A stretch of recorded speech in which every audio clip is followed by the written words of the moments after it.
Hello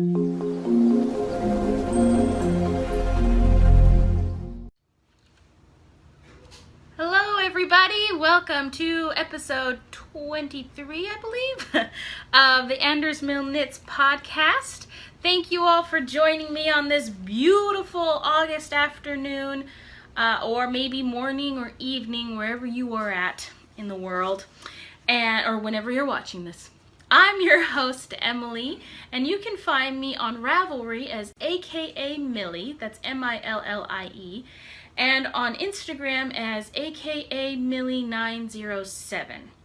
And I have some great news! We're now on iTunes!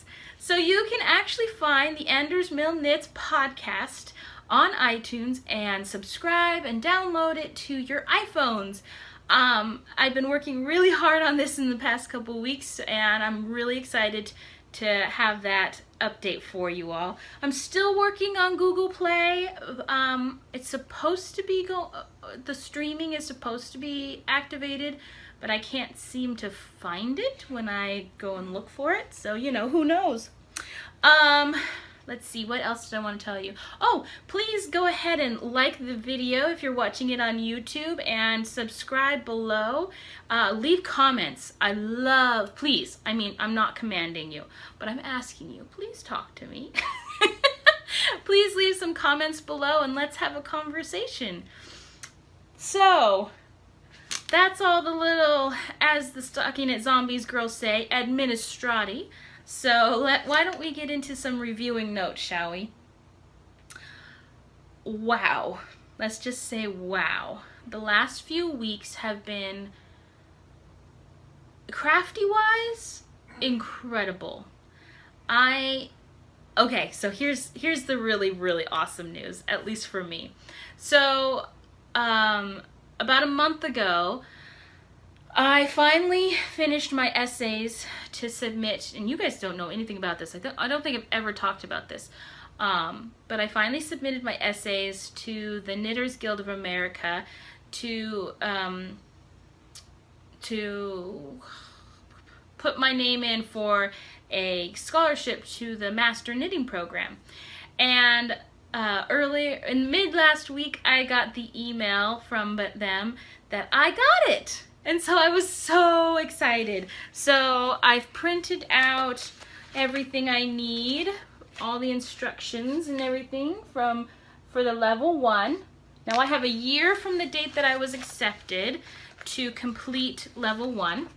And it's a pretty long process. I've been reading through it a couple times, and I still feel like I need to read through it at least one more time. There's a lot of things I need to do, but I am so excited. So, if anybody is thinking about doing this, I really want to encourage you to go for it, because it's something that I've longed to do for a very long time. And, I don't think I'm lying when I say that you guys gave me the courage to do this. And it sounds weird to say because, like I said, I've never talked to you about it. We've never had a discussion on the podcast about it. However, the mere act of podcasting was a huge leap of faith and a huge trial of my courage, I should say. And the fact that I've been so welcomed with open arms, and you guys are just... we're making so many wonderful friendships, and it really has given me a lot of courage and a support system, if you will, within the knitting community, so that I finally felt like I had the kahunas to apply for this scholarship. And it's not an expensive program. I think it's like maybe $150, but I really wanted to stretch my muscles, and you know what, money is tight, so we're trying to pay back student loans and all kinds of stuff, so I have to really concentrate on what I'm spending my money on. And it turns out I need to buy a lot of supplies for the level 1, so I'm really grateful that I got the scholarship for that. But anyway, it gave me the kahunas to do it, so I want to thank you all. And yes, it sounds weird that I'm thanking you when you never spoke to me about it, but it doesn't matter, guys, because it's because of you that I was able to do this. So I'm going to keep you all posted as things go. I'm not really sure about when I'm going to start things because I need to do a lot of research before I get going, and then I also, as in like, get going on the actual knitting of the swatches and things and the projects. And I also need to research out the yarn that I'm going to choose for all my swatches. So I'm probably going to, there's some resources online that I'm going to be following up on about what the Knitting Guild is looking for in regards to the yarn of choice. I know they want white or as natural colored as possible. They don't want variegated, speckled, or any kind of tonal even. They don't want any, as they're calling it, art yarns. So as I mentioned in my last episode, we have a giveaway. And the giveaway is for the Yaksa shawl, designed by Yarn and You Girl on Ravelry, who is Jenny McCarty. I keep wanting to say McCarthy. McCarty. And the winner of that is the Yarn Goes On, who I want to talk about to you guys for just a second. So congratulations. Please, you know what? You don't even need to contact me. Because I know who you be, because you're a good friend of mine, and I am just going to contact Yarn and You and let her know that you won, and she'll gift you the pattern. And I want to thank you guys who entered in to the Yaksa giveaway. There was quite a few of you, and I wish I could give each of you a copy of this. Unfortunately, there's just one to give away for now. So, by the way, I just want to point out that Lisa, who's the Yarn Goes On, she is looking forward to knitting the Oxford Boyfriend cardigan, is what the answer to my question. And let me just say, that is a stunning sweater. I think you need to go for it, Lisa. So, but I do want to talk about Lisa. It's a little off kilter because it would normally be in my toolbox is when I would talk about it. But I just want to point out that last week, or 2 weeks ago when I did my last episode, I mentioned that I've been struggling a bit. And I had fully intended on this episode containing a kind of more in-depth discussion about, not particularly my trauma, but about trauma in general, and about self-care and healing, and how mindfulness is like the master tool in the healing process, in my opinion. I mean, I'm just one of millions. However, I will say for me and my process, it has been wonderful. But you know, unfortunately, but then fortunately, there's so much to talk about today that it's gonna have to wait for another time. But Lisa sent me this beautiful card, and I won't read the note to you, but she sent me some teas on the inside. Oh, those look so good. So I got peppermint bark, minty chocolate herb tea, and white chocolate mocha black tea. That looks wonderful. And Lisa, I just want to let you know, this meant so much to me. I actually was crying when I read it. So thank you for being such a loyal and wonderful friend. One day our dogs shall meet. Hey Watson, do you want to come and say hi to everybody? No? You guys want to see where he's at? He's hiding over there. He does this thing where he sits backwards on the arm of the couch and just faces the wall like he's putting himself in timeout or something. It's so weird. We don't understand it, but we accept him because he's our lovely guy. Let's get the ugly speakers out of the way of the shot. There we go. So that's wonderful. So I'm gonna get Lisa, I'm gonna get this out to you. I'm gonna contact her, and then otherwise the last few weeks, let me actually, speaking of reviewing notes, let me review my notes.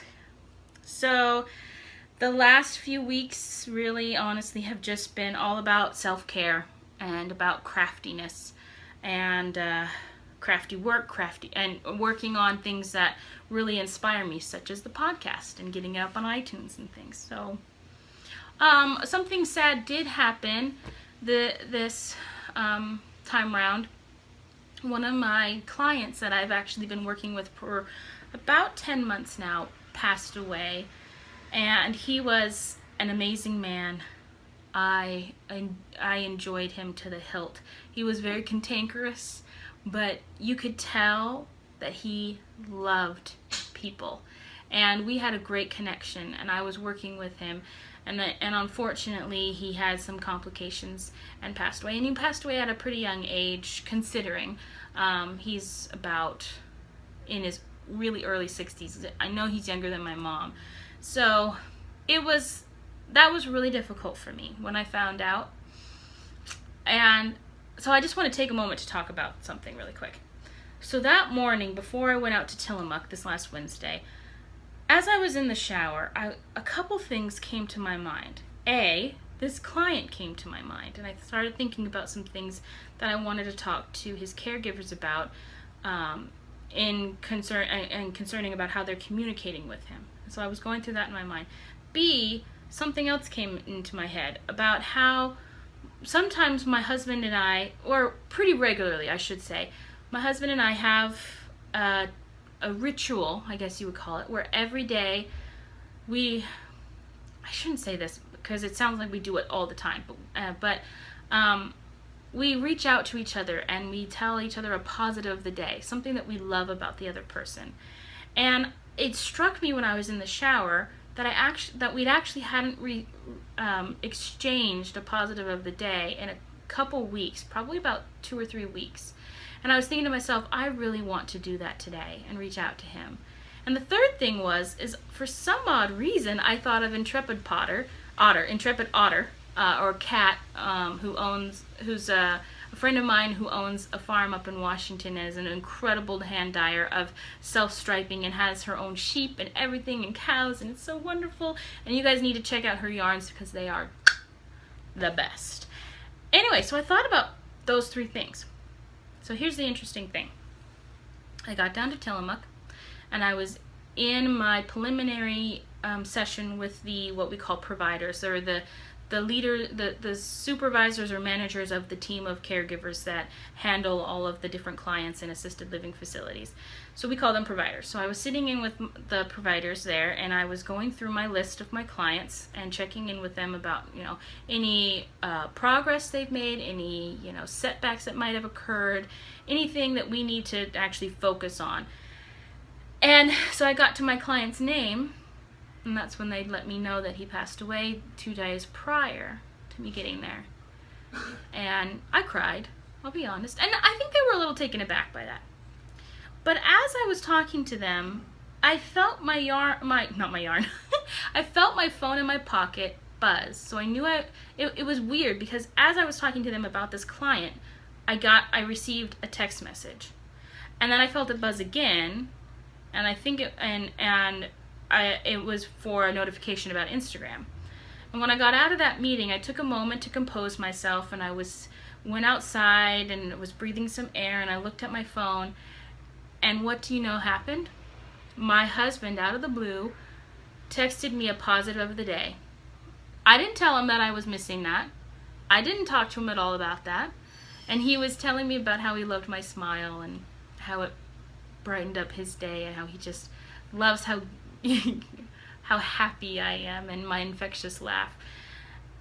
And at the same time, Intrepid Otter, or Cat, she responded, and she liked and stated something about one of my posts on Instagram, and I was like, how interesting that I had those thoughts in the shower of all those 3 people, and then all those 3 things coalesced or happened at the same time. And it was just, I don't know how to explain it. It was just really interesting to me. And this is not an isolated incident. This happens to me all the time. But this one in particular struck me because in that sadness, that moment, I received rays of light because my husband reached out to me without even knowing. He just followed like, he told me later that he just felt really inside that he wanted to reach out to me, and he knew I was going to be busy all day with clients and that we probably wouldn't be able to talk on the phone. So he reached out in the way that he knew that he wanted desperately to do, and he didn't know why. And I haven't talked to Kat about it, but you know, it's just, I just find it interesting that she also you know, responded at the same time. So there are some mysterious things that go on in this world that let you know that people care about you. I mean, receiving unexpected and beautiful notes in the mail. I want to make sure and cover up her address. And, you know, just receiving random text messages from friends wishing you a happy Friday or happy Monday. Like, it's just completely random, but they do it anyway. You know, and your husband reaching out to you, or your loved one, your partner, whoever it is, reaching out to you randomly, and you know, your mother butt calling you on accident, but then being really happy that she actually did because she wanted to talk to you. You know, those kinds of things. The world is a beautiful place, and sometimes you can forget that. Anyway, so now that I've gone on and on and on about all that, let's move on. So I'm not going to get into it. I just want to remind everybody that the SSA CAL is winding to a close. Today is the 19th, and just remember, we're closing it on the 31st. So I believe that's a week and a half from now. And so hurry on over to the Summer Stripe Along Cal on Ravelry. That's the group, mind you, the Summer Stripe Along Cal, and enter to win, because just a reminder, we have a lot of amazing prizes, and we're going to be pulling for those prizes on the 1st of September and letting you all know, okay? And I have links in my show notes and a list of the prizes, which I don't think is up to date. I think we've got a couple prizes that I don't have in there. But you can go over there if you want to just go over to the AndersMillknits.wordpress.com and get all that information. Also, we are still taking entries into the 24 Days of Cheer swap, Advent calendar swap, for the month of December. Now remember, this is not specifically about Christmas. However, I will say that everybody who has entered has chosen Christmas as their holiday of choice for that month. And we have gotten quite a lot of people entering in. I am so freaking excited. And, you know, we've had some podcasters had to pull out. Some came in. For instance, Daisy Knits. She's now on. We've got Hawthorne Cottage Craft. We've got the Crafty Toads. We've got Never Cast Off, Caffeinated Knitting, the Flame and Fiber Podcast, Giddy Knits Podcast, not Kosh, the Delusional Knitter Podcast, Moms with Yarn Podcast, and Daisy Knits Podcast. And the Moms with Yarn is the one that I didn't know about. So so that's 9 so far, and we're still taking podcasters who want to enter in. So we've got a lot of people, and okay, so really fast. Okay, so you enter in, and the goal of this swap is to be as economical but as joyful and personal as possible. So we're going to have 24 mini skeins, or you can swap out, and for one of the days have a notion, or a couple of the days have a couple knitting notions. Caffeinated Gert, she's actually thinking about knitting some little ornaments to include, and then each is individually wrapped, so they can open one each day of the month, and then you can enter in to receive a big skein on the 25th day. Now, so the rules are that if you are going to buy any minis, please keep this as economical as possible. We are asking that you refrain from buying more than half of your minis. If you can do all of them from stash, awesome. I'm going to give that a try myself. And then the 25th big skein, if you've entered into that, you know what? No holds bar. You can go out and you can buy somebody a skein, or you can do it from stash. So this can be completely economical. You can craft everything from home, and the only thing you'll incur is the postage fee, or you can do whatever you would like. But I do ask you to be mindful that other people may not be and may not have as much money as you might have. So we're striving really hard to bring joy, but not to bring shame or guilt. Like sometimes it feels a little guilty when your swap partner might send you more than was the requirement. And so it might make you feel a little bit guilty, like, oh man, I didn't send them that much. Shoot fire, now what do I do? You know, so we're trying to refrain from doing that. So, but there is a Google form that you must fill out in order to enter. There is each podcaster has their own thread in their group about all of the details with a link to the Google form. So I would ask that you go over and fill that out. So, let's see, I think that's about, and a reminder that the double dip cal for August is going on. We have a beautiful price for that, so go over to AndersMillknits and check that out. Okay, I think we need a little water break here, or water with a little bit of the, you know, lemonade flavor.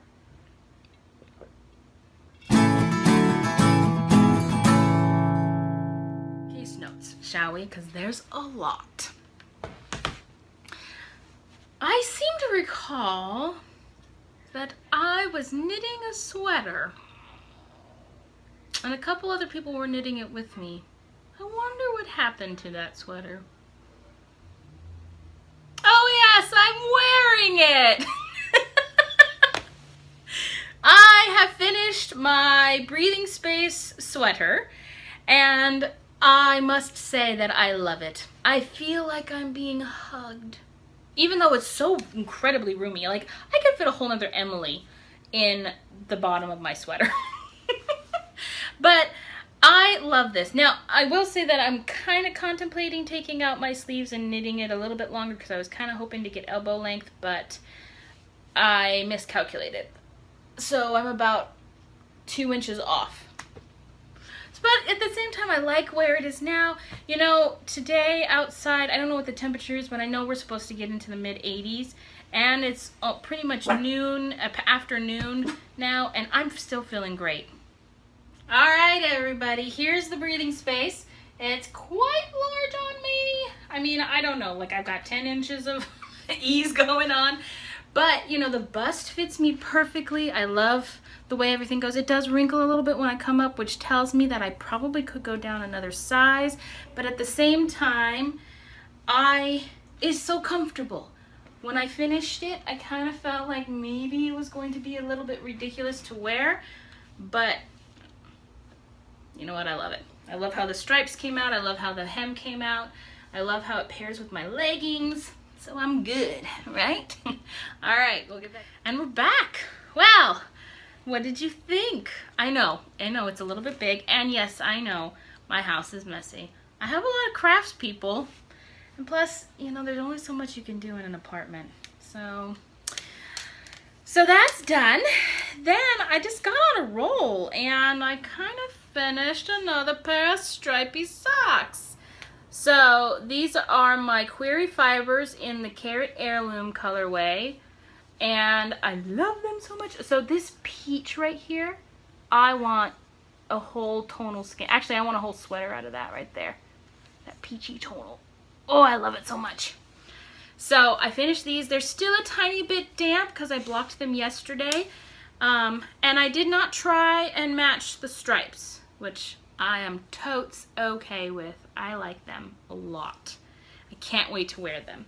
And I did these in the, is it like Ancient Arts yarn, or I'm sorry, Abstract Fibers. There we go, Abstract Fibers. I did that in one of my minis that I had from her. And so let's see if I can't find, here it is. So I have got a pretty large hank left from my Query Fibers. Obviously some of this is going to go into my Christmas swap, and it doesn't even look like I've touched my mini skein. So how cool is that? So I've got all of that goodies, and I get to now put my project bag ready for use for another person. Then I've also got a haft object because I finally got up the nerve to cut into my Afterthought Everything socks. And I finished one of them. And I did something crazy. I know, like you're surprised. So, I don't know, I was trying to find an a contrasting color that I liked, and nothing was really grabbing me from my scraps until I came across my Lolo Did It in the Pretty Young Thing colorway. You know, this is the colorway that I knit my wedding socks out of. It's one of my favorite pairs of socks, period. And I came across that, and I was just like, that's perfect. I know it's crazy. I know it's crazy variegated and all this kind of stuff, but I just loved it. So I cut in and I knit my toe and it looked great. And then I went over and I started thinking about my heel. And here's the thing about Afterthought heels. I struggle with them because generally speaking, they are the same technique that you use for your toe. And I find that to be too square for mine. Like there's these weird points that come out on either side of my heel, and it's just a little bit uncomfortable. So I thought to myself, I wonder if there's a rounded heel pattern out there. And I searched and I searched, and I did find one person who had a pattern for it, but it was kind of ridiculously expensive. I can't remember how much it was, but I'm thinking it was about $4 for the instructions on a heel. And I'm sorry, I'm not paying that. So I'm like, I can figure this out myself. So I spent the evening last night really concentrating on this, and I had to redo it a couple times, and there's still a couple tweaks that I want to make to it, but I have my rounded heel done, and it fits wonderfully on my foot. Like, it just cups it so well. The only thing that is a little bit of a stretch for me is on the foot right here. It seems to pull a little bit right there. So I'm working on a way to on the second sock, I'm going to look at ways to give more ease right here, and I've got quite a few ideas, so it's not going to be a problem. So this is awesome. I'm so happy to have this done. So those are my finished knitting things. Now, some of you may remember, if you're on Instagram, you may have seen that I have been a sewing fiend this week. At least in my book, it's a sewing frenzy, because I don't sew very much, okay? And there's a reason for that. I'm impatient when it comes to sewing. Knitting? Doesn't matter. It can take me 3 months to knit a sweater because I want to hand dye some of the yarn for it and all this kind of stuff, because I want it to be as well as it can be. I mean, okay, granted, I should rip it out and knit a smaller size, but whatever. I love it. Sewing, on the other hand, I get frustrated and impatient very quickly. It gives me a headache. So that being said, I have been sewing like crazy, like cray-cray. So Watson has this pad that we got him a while back. It's a cooling pad. I think it's from it's from Animal Planet. And there's this like gel or something on the inside. And it's a very slippery fabric on the outside, but there's a gel on the inside that makes it so this is cool to the touch. And so when Watson lays on it, he actually has, it's kind of like it's a cooling mat for him, in other words. And he has been very hot. We actually went and got him butch cut. If he'll let me at some point during the show, I'll show you how butch cut he is right now. However, the problem is that he didn't like how slippery the mat was. And I went online and I noticed a lot of people were having that difficulty with their animals and this product. Or really, not just from Animal Planet. Everybody who makes this cooling pad seems to always have to use this material. And it's probably because it conducts the cooling better or something. I don't know. But so in order for Watson to use it, I knew I needed to come up with a solution. So my solution was to make him a pillowcase. And I know it doesn't, it moves around a lot, but the main point is that he is now laying on cotton rather than his skin is not, his body is not on that fabric. So I had this little charm pack and I sewed all that up. And I was just doing a quick and dirty thing. I didn't use a pattern, nothing. I didn't measure. I know, crazy, right? I didn't measure. I did everything by eye, even the back piece. So I got that done as well. And then what I did is I put on 2 buttons, and one of the buttons is a rather off center from, and I made up these little hitchies or strap things for the buttons. And I used my buttonhole maker for the first time on my machine. I felt like awesome, like I just felt so empowered by that process. It was awesome. It was great. Anyway, oh, so this is the off-centered one over here. You see it? Which I think is actually kind of cute. Am I weird? I think it's kind of cute. What? So that's why. So that's Watson's pillowcase for his cooling mat, as I have finished it. And Watson's coming over to say hello. Hello, everybody. Say, I got a butch haircut. Oh, he doesn't want to say hello. He wants to lay down and cuddle. Yeah. He's a grumpy little guy. So, then I also made myself a little lavender sachet. And it smells delicious. My husband doesn't like it. And see, here's a great example of Emily not being patient enough. You see how I finished the, can you see that? I finished the edge where I had left unsewn so I could stuff it full of lavender. Yeah, I just put it on the sewing machine and just sewed it up. Didn't care. Didn't hand stitch it so it looked seamless, nothing. This is why I'm not a sewer. Let's see. Oh, and then, okay, so then I finished some other things. Oh, well, they're sort of finished. Okay, so I'll try not to get political here. Just fair warning, I am going to talk a little bit about what's been happening in our country lately. You know, all of the violence has really been something of a heartache to me, and I've been really sad about it. And I'm not one of those people who speaks out necessarily, because first off, I don't feel like I have enough knowledge to speak wisely, fairly, and appropriately about these subjects. I will say that I feel cut and wounded, you know, emotionally, psychologically, by what's been going on. And so I've been thinking a lot about this and about how I can make my voice heard without actually, I don't know, taking a stand. I'm taking a stand. Okay, it sounds really wishy-washy, whatever. But okay.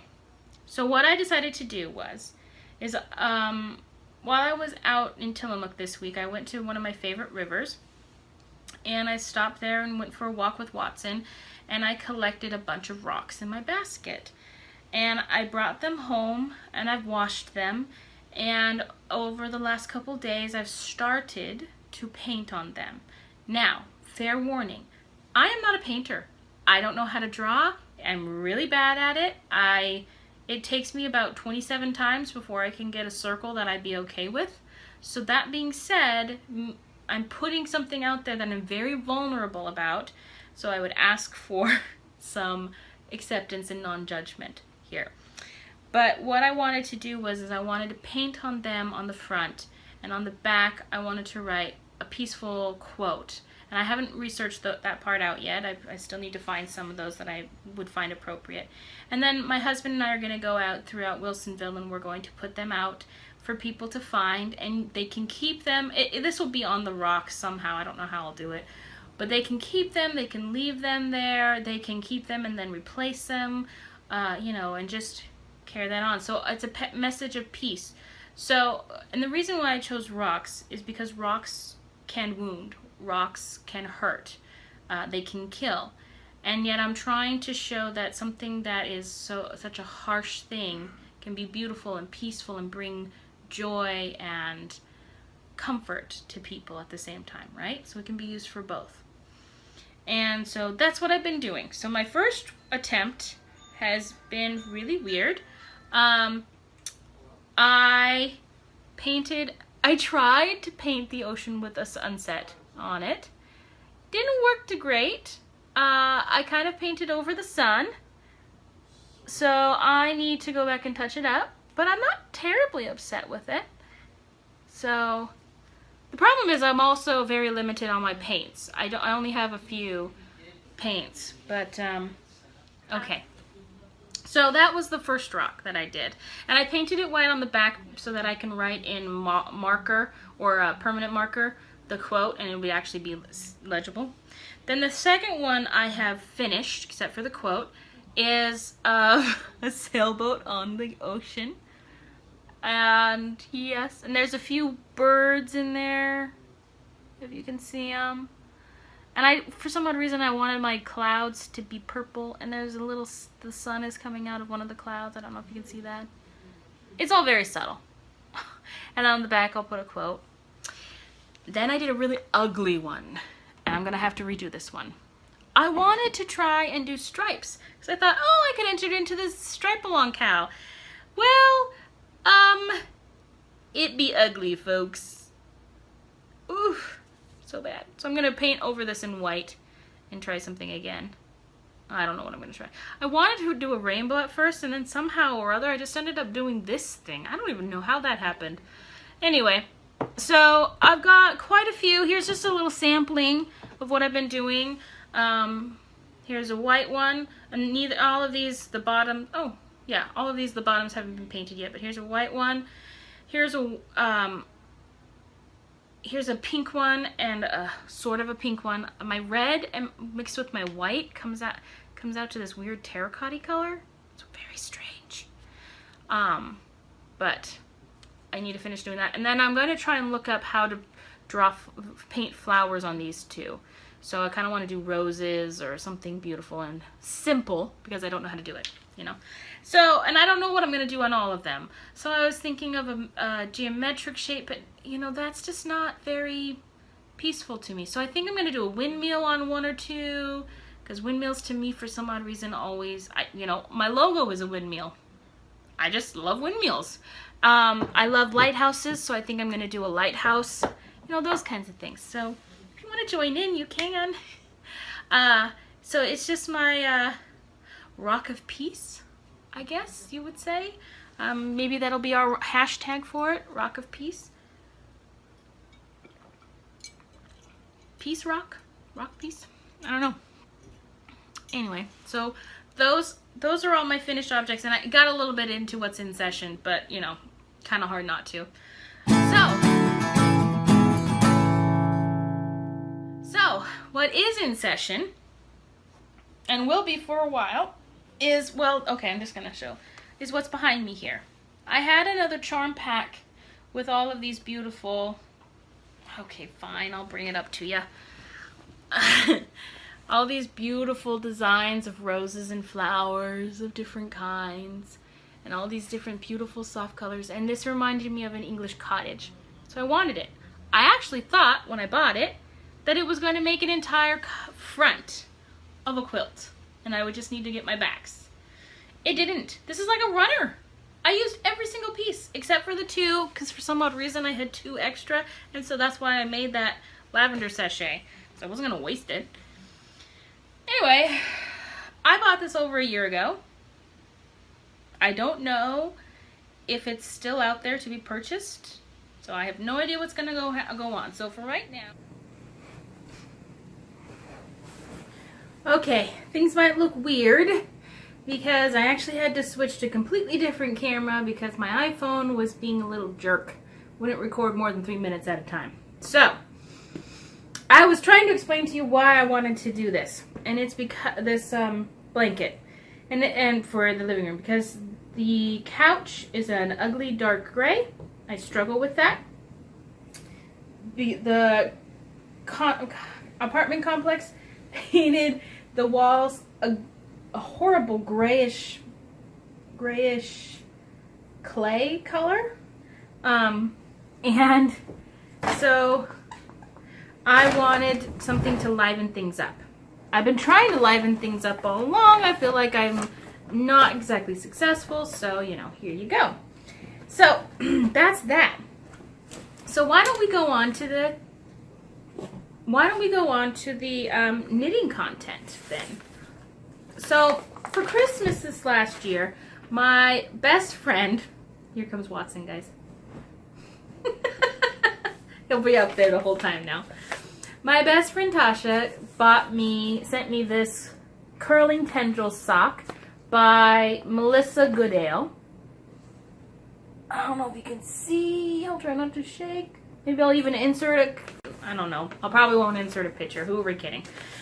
So, her birthday happened to be this last week, and I'm a bad friend because I was so focused on knitting this sweater, I completely forgot. We have a tradition where we try very hard to make each other something for our birthdays and Christmas. We kind of go off and on. One year it's all about what we make each other. The next year it's kind of more about what we buy each other around the making. So, anyway, I finished the cuff from the pattern, and it's in a Rogue colorway from Hazel Knits. And yes, I know it's purple. I love purple. And then the body of the sock is going to be out of another Rogue Knits in the, in this kind of like orange fire glaze, I don't know what you would call it, color. And I think that they pair very nicely together. And my girlfriend loves jewel tones. She loves red, she loves the earth colors, and so I think she'll really, really enjoy this. So I have plans to do that. Now the pattern calls for DPNs for a reason, because the pattern, because the stitches wind around the sock. So it's better to use double points, and I haven't knit socks on double points in a very long time. But I did cast on my US size 1s, and that is a size 2.25 millimeter. And then the body of the sock is going to be knit on size US size 2, which is 2.75 millimeter. And ironically, I am knitting this out of the same yarn used for the socks. The same color, the same dyer, everything. Insane. Actually, wait, so what does she call it? Her colorway is Toad Lily, but it is my Rogue colorway. Or maybe I'm just wanting it to be. But anyway, I thought that was pretty cool. I didn't intend that to happen. I just went looking for colors that would go together in my mind.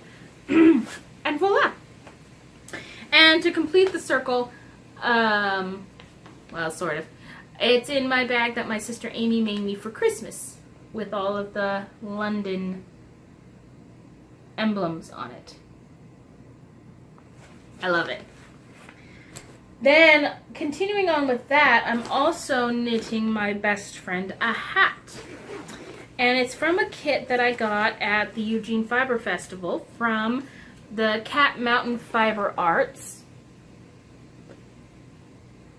There you go. And it's a very interesting skein. So it was in a skein, and I remember I showed it to you guys back when I got it. And within the skein, there was 5, I think, 1, 2, 3, 4, 5, 5 different mini skeins. There was a merino wool, silk, and stellina. There was a baby alpaca, merino, and bamboo. There was a wool, 100% wool. There's a mixture of mohair, wool, and nylon. And finally, there's a merino wool and bamboo blend. So, I unwound the skein. I opened up the skein and I wound off all my different cakes of everything. So this right here is the merino. This is the 100% wool. Here's the wool, silk, and stellina.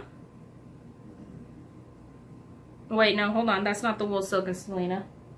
This is the, oh, I'm sorry. This is the wool and bamboo. Sorry, because it has a little sheen on it. This is the 100% merino. This is the wool with stellina. And then we have the mohair. And then we have the baby alpaca, merino, and bamboo with nylon, which is a boucle. Okay? So what am I doing with all of this? Well, the designer, or the dyer, actually designed a hat to go with this skein. And she has this on her website, and I've linked that in the show notes. And here's the beautiful hat. And she put it on while I was there, and it was so gorgeous. I love it. And I know Tasha will love it too. So I wanted to knit this for her. This was always intended for her. So here's how far I've gotten. This is one evening of knitting, and not even a full evening. And so I've got, so you go in stages. So the first one is the stellina with the ribbing, and then you go into boucle. I don't know. Then the 100%, and now I'm into the mohair, which is actually kind of difficult to knit. Actually, the boucle so far has been the hardest to knit with because it has no give. Or is it this mohair that has no give? I think the mohair is the one that has no give.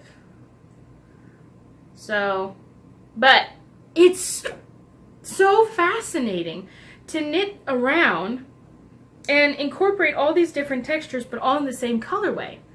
It's so fun. You never get bored. The only reason I put this down was because I was exhausted and I was falling asleep. So I want to get back to this. I actually think I could finish this today because it's just so fun and mindless. This is awesome. So this is being house. Oh, I'm knitting this on US size 9s as the pattern calls for. I didn't swatch. I don't care. If it's too big for Tasha's noggin, it's gonna be fine. She'll wear it anyway. But I am housing this in my whale of a tail bag that my best friend made me. So that's the complete circle. I'm trying to see, this is one of the gifts. Actually, I think this was just a random gift she made me. I don't think this was for any holiday or anything. But, so there you go. So that's one. Let's see. I'm sorry, guys. I got something in my throat, like I did last time. Here is my second sock, and the reason why I still want of the Afterthought Everything socks, and the reason why I want to talk about it is pull it out now, even though I've already talked about the first one, is because of the needles. I wanted to experiment with the square needles, so a couple months back, I don't know if I mentioned this on the podcast or not, I ordered these more than a couple months, probably around Christmas, I don't know. I ordered these in a couple different sizes, so I've got them in US size 0s, 4s, and 6s, I believe. And I tried already to knit a pair of socks on these square needles, and it wasn't working, because I want to show you. Do you see the join right here? Do you see that it bubbles up? So the join is bigger than the needle and bigger than the cord. So it actually makes for a very difficult situation when I'm moving around my stitches. So I've been working with that and just trying to see, because there's a lot of people out there who say, see how I have to really work it in? There's a lot of people out there who say that knitting with square needles is a lot better. So far, I would not agree with them. But I'm still going to finish this sock on these square needles. Now, I knit the other socks with my Abby Turbos on size 0. I will say that it's like, there's a stickiness to the cord that no, it doesn't remind me of wood needles, because wood needles, it's a different kind of stickiness. But there's a smoothness to the needles that's nice. But what is throwing me for a loop as well is when I stick my needle in, instead of that smooth motion that I'm used to on circular needles, on this square needle, it's seeming to catch on the corner of the square before it moves around, and there's that tiny little hiccup. And I'm curious to see what it's going to do to my gauge, because I'm learning that I have to knit looser so that I can get it over the hump, So with all of those things combined, so far, at least the sock needles on US size 0 square are not my favorite. They're by Collage. But we shall see, shan't we?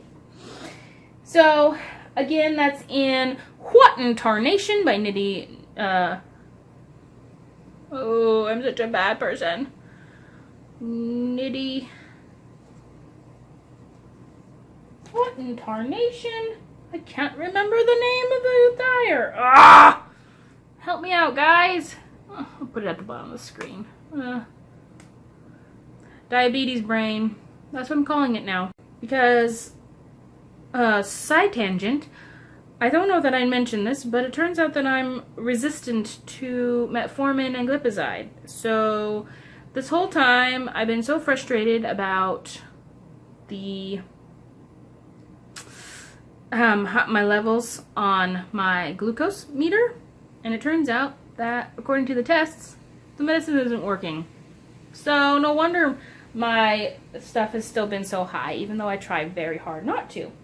So, well, okay, who are we kidding? I probably eat too many carbs, and whatever. We talked about this last time. Anyway, so it looks like I'm going to go on insulin. So I'm now calling my brain fog my diabetes brain, because I have a very difficult time. I feel like I'm always in a haze, you know? And the only time I ever feel energy is when I drink or eat something that's not good for me on my diabetes, which actually then, when I come off of it, makes it worse. So, and I was having a really, really bad day yesterday. In the evening, I should say, and so I went out and I got Taco Bell and ate that and had a Mountain Dew with it. No judging, no judging. So today I'm definitely having brain fog, diabetes fog, diabetes brain. See? Oh my gosh. Excuse you. So, Kirby Werby. That was the name. Kirby Werby What in Tarnation colorway. There you go. The reason why I know this is because I'm also knitting another pair of socks on Kirby Werby in the Granny Bell colorway. This was also a gift from my good friend Stephanie Hot Pink Socks, and ooh, I'm knitting on my Addy Turbos size 0. And on this one, I am doing a 3x2 rib. Decided to shake things up, you know? So the whole cuff is going to be a 3x2 rib. Check this out. Look at the swirl of this orange.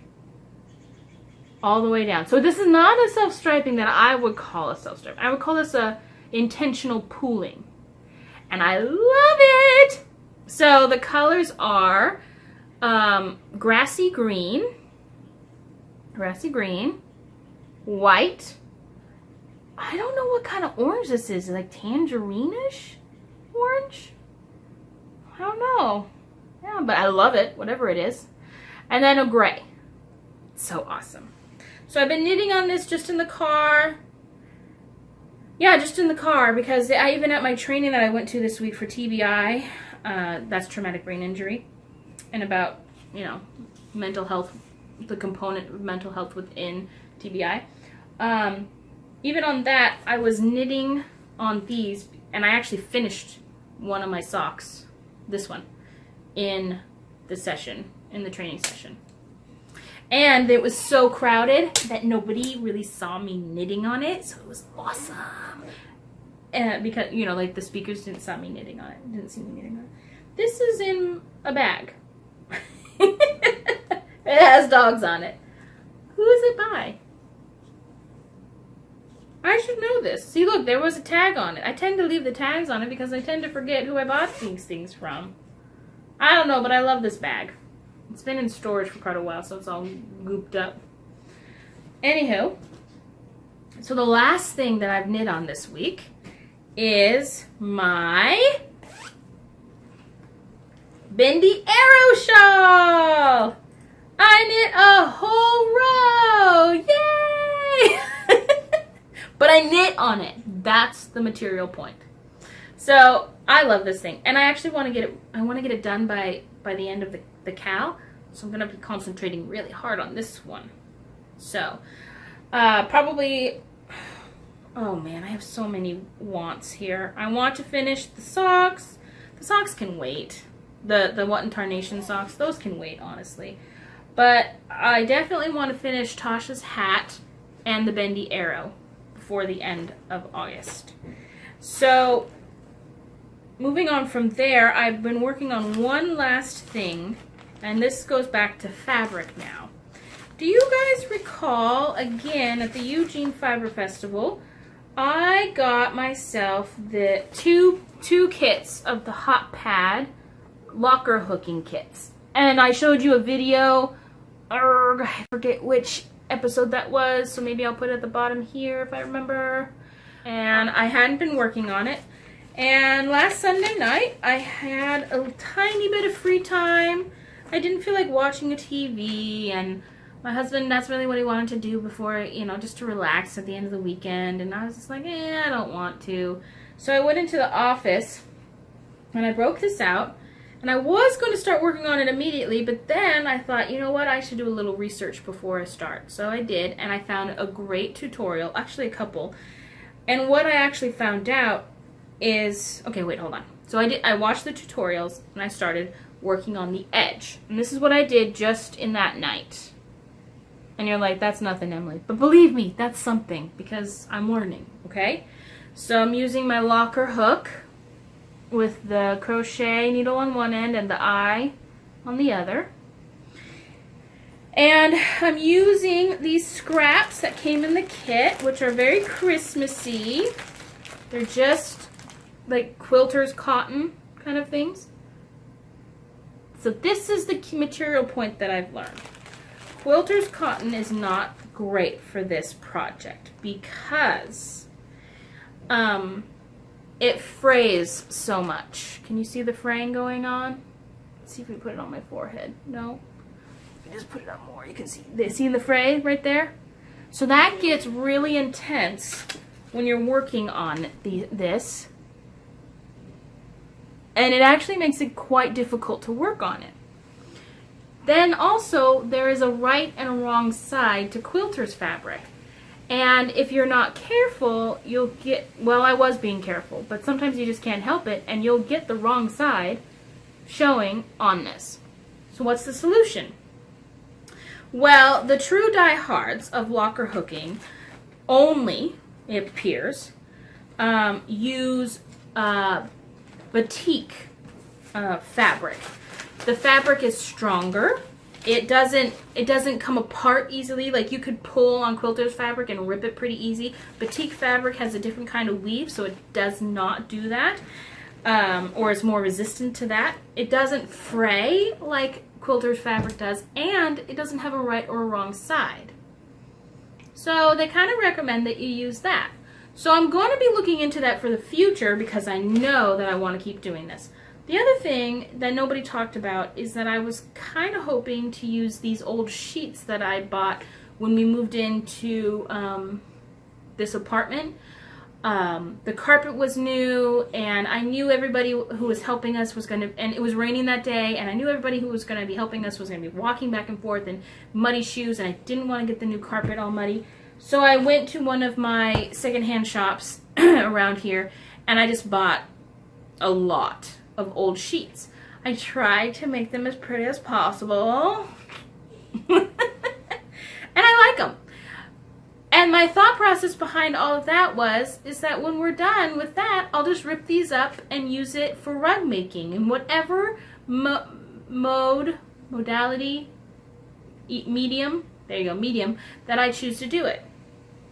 So I could crochet a rug, I could braid a rug, I could do the locker hooking rug.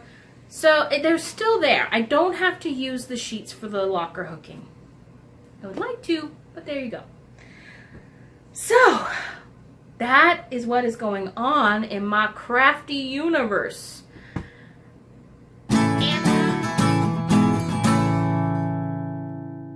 well, okay, so now we're going to go into my toolbox, but we're kind of not. We're going to go into a toolbox for you guys. Another side tangent. Here we go. So, where are you going, Bubba? Well, you just got to turn around. Don't mess up that. He's got to figure it out. Doesn't he look like a little, oh my gosh, sloth sometimes, the way he sits. Simply Stashless, Karen, and Karen started doing a destash, decluttering, I should say. And I was like, I've been wanting to do that for months and months and months. And so I asked her, would you like to do a 30-day challenge? And she's like, well, what do you mean by that? And I said, well, instead of doing like diehards do, like Suburban Stitcher, where you go from one item on day 1 to 30 items on day 30, what if we just do one thing a day for 30 days? And she was like, yeah, sure. I'm already way ahead of you, but yeah, sure. So I had to play catch up, and so I did about 12 items so far this week. I haven't found anything for today because I'm not counting what I'm about to show you because I've already put that aside. Oh, so this is the 13th item, but I'd already put that aside, so I'm not counting it for today. But I bought a long time ago, not a long time ago, maybe a year or two ago, I bought one of the Ravelry sweatshirts with the hoodies. And I love it. The problem is that I don't look good in these, and I don't really feel comfortable. For some reason, these hoodies make me feel like my neck's always going like this the whole day long. It like bunches up behind my neck, and I just don't enjoy that. So I'd like to give it away to somebody who would actually enjoy it. Now, fair warning, this is size 2 extra large, because I always think myself a big lady. This is actually big on me. And I wear a size 18 in dresses. That helps at all. Anywho. Yeah. So, just PM me on Ravelry. I'm not even going to open a thread, nothing, because this is not a giveaway for everybody. It's just whoever would like it, just PM me on Ravelry, okay? Or on Instagram, and we'll arrange something. What I would like to ask, I know this is being a little bit stingy, but I would like to ask that you provide the shipping cost for this. It shouldn't be very much. If it's domestic, I think it's probably only going to be like maybe $10. But anyway, and it's clean. And I've only worn it like 3 times. It's just been sitting in my closet for 2 years. So if you guys would like it, somebody PM me. So what else is in my toolbox? Emily was a bad girl this week. Sometimes, when I am overly stressed, when I don't feel good physically, and when I am emotionally struggling, I go on buying rampages. And I did such a thing that just 2 days ago. After my training, I was over on the side of town where the Knitting Bee shop is, and I hardly ever get to go to their shop, even though I pass by it on the highway all the time, but I'm always in such a hurry when I pass by it. And I happened to have like an hour before my next appointment with a client, and I was like, hey, I'm just gonna go in there. I only intended to buy the US size 2 double points in the Knitter's Pride carbons. That's it. That's all I wanted for the socks that I'm knitting for my girlfriend. Did I walk out with only that? Are you kidding? I just... Okay, I had birthday money. But I spent more than my birthday money. But to be... to justify it, this is a new to me dyer. She's local, and she's freaking awesome. I haven't met her in person, but her ability is amazing. So, it's from Ritual Dyes, and the first skein I got is a speckle called Ambertine. So there's blues, golds, yellow, oranges, purpley gray, all over a very, very soft peach. I mean pink. Very soft, hardly even there. But it just makes it. Look at this spot right here. Oh man, I love that. Then I put it up next to her Rose Gold colorway.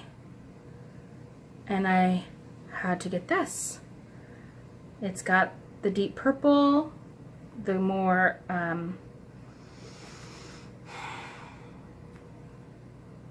what would you call it? Peachy pink? Mauvey pink? I think it's more mauvey pink.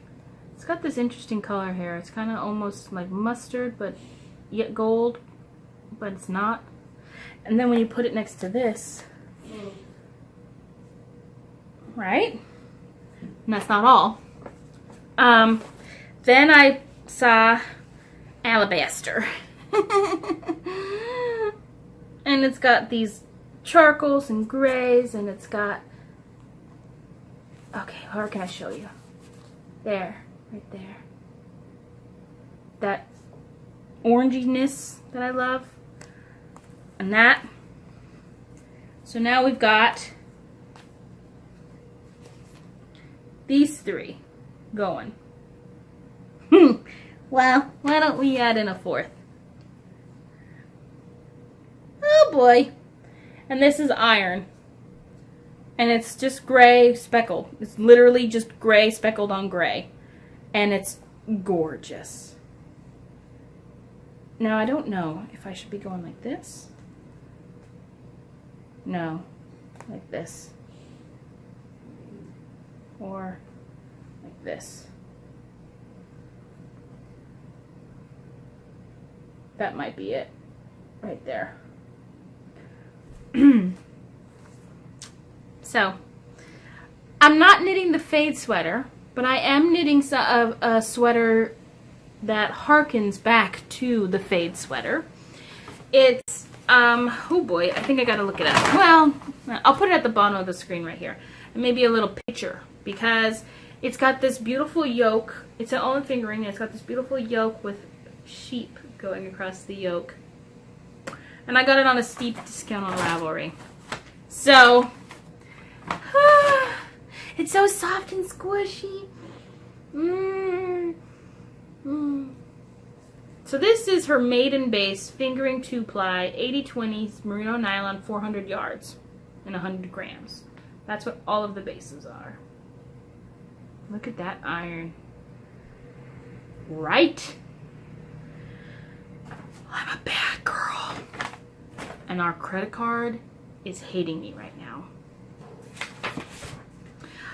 I was also gifted the Camarilla by somebody who wants to remain nameless. Thank you. It's a beautiful sweater. It's really hot right now on Ravelry. I'd never heard of it, and I just went into my Ravelry account this morning, and there it was waiting for me. But I read all about it, and it's an unworsted weight, and you actually, apparently you knit the back first, then you come up and you knit the sleeves, and then you come around and knit the front. Interesting. And you can't see it, or maybe you can. All the different textures going on in this, especially around the yoke. Where's one around the yoke? Can you see it in that one? No, it's not focusing. Can you see the arrows? Ah, it's not focusing. Anyway, it's a gorgeous pattern, and I happen to have a lot of worsted weight, so there you go. The last thing I got, the latest issue of Interweave Knits. I had to, because it's the Americana issue. And Americana is my favorite genre of music. So, I've marked out the things that I really like the most. Actually, there's a whole section that I really like. I don't like how it was photographed, but I really like it. But I did want to point out some of the things, like this Wanderlust cowl, which you can barely see, but it's super cool. It was patterned after the motifs from the National Museum of American History, from the 18th century American embroidery samplers. And then running across in the middle is the saying from Tolkien, "All who wander are not lost." What? Right? Oh my gosh! It's so good. Oh. And then, oh, I gotta knit this for my baby sister. It's all brioche. Oh, it's so pretty. What does the little thing say on this one? The Whitman hat features mock brioche cables that surround an angular brioche motif inspired by traditional American cabin architecture. Interpreting classic cable motifs in modern two-color brioche demonstrates the progression from past to present in one hat.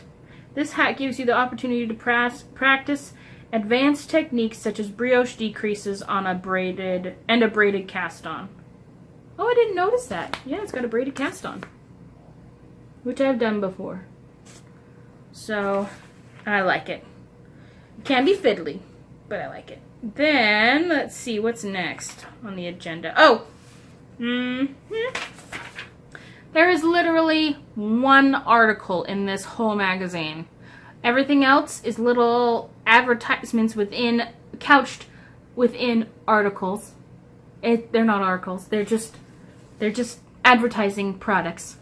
So I haven't read it yet, but it's the no-sew sleeve caps, and they talk about in the article how to adjust it for top down or bottom up, and how to accomplish that. And I actually want to learn that, so I'm going to be reading that. Then, back to patterns. I love the homestead cardigan. I mean, I don't think I would knit the hood part because we've already discussed me and hoods don't get along. But look at that Fair Isle. So beautiful. So, this is the Prairie Wind cardigan by Amy Gunderson. Well known. Pockets, a hood, A-line shaping, top-down construction, and generous length are all elements we love in a cozy fall cardigan. Throw in colorful Fair Isle patterns using traditional wool yarn with a steek. Oh, it's got steeking. Oh, and you have both a knitter-friendly project and a fall wardrobe staple. The Prairie Wind cardigan is worked in the round from the top down, and the hood is worked from the bottom up in the round. Both are steeked open in finishing. Okay, so here's the part where I don't love, well, I didn't love the photography on the cardigan we just looked at, but I also don't love the photography on this. I love the model, I love the sweaters, I think they did a horrible job with the background. I mean, come on. Can you get more depressing and more, like, there's no contrast. It's hard to see what the heck is going on with these sweaters. I know I like them, all for guys. I don't really like this one. Maybe it's the model, maybe it's the design, maybe it's the setup, I don't know, but I don't like that one. Which is the oh, dang it. Subterranean's cardigan. It's called Subterranean's cardigan. I should probably knit it for my brother, who has a band called Subterranean Howl. I love this sweater. I could see so many of my siblings, my brothers, wearing this sweater. Again, horrible background. And then, yeah, we'll skip over that because, I mean, like, literally, you can't see anything. Well, maybe you can. But I felt like I couldn't when I was first looking at it. What are they thinking? Why do they see, this I can understand a little bit better. You see the contrast? I still don't like the brick background, but because the shawl is knit in this goldenrod color, I can actually see it. I can see the pattern, the stitches, the different techniques used on this stole. I'm assuming it's a stole. No, it's a gold rush shawl. It looks like a stole to me. Hate to tell you. But yeah, look, I love this sweater. Alright, I'm gonna be done. I love all the things in this book, but I mean, for $8, I got a lot of patterns in this, and I could see knitting a lot of those sweaters for my siblings at some point or another. So, and the cowl and the hat, I'm definitely knitting. I just don't know when. Might not. Might just have to remain in the dream knitting category for a long time. Well, guys, there's the podcast episode for you. Thanks for sticking around. Lots to talk about this week. You know, my crafty universe going on. Self-care was high on the list the past 2 weeks. So I appreciate you sticking around. Next episode we'll be announcing, probably, I think, we'll be announcing the winners of the SSA CAL Cal. There will be the winners of the current month, the August Double Dip Cal. But in the meantime, remember to knit what you love and love what you knit. See you next time, everybody.